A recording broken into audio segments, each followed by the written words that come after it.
হাঁটতেছি হাঁটতেছি হাঁটতেছি।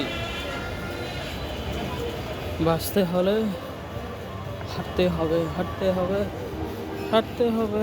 এটা হচ্ছে বাউবাজার ব্রিজ। হাঁটতে হবে হাঁটতে হবে।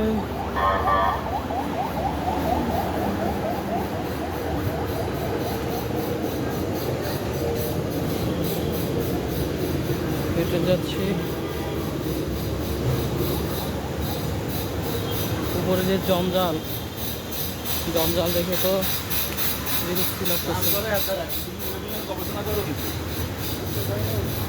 চিন্তা করছে আগে ছিল ডিশ লাইনের কেবল, এখন হচ্ছে ইন্টারনেটের কেবল। শুধু জঞ্জাল আর জঞ্জাল।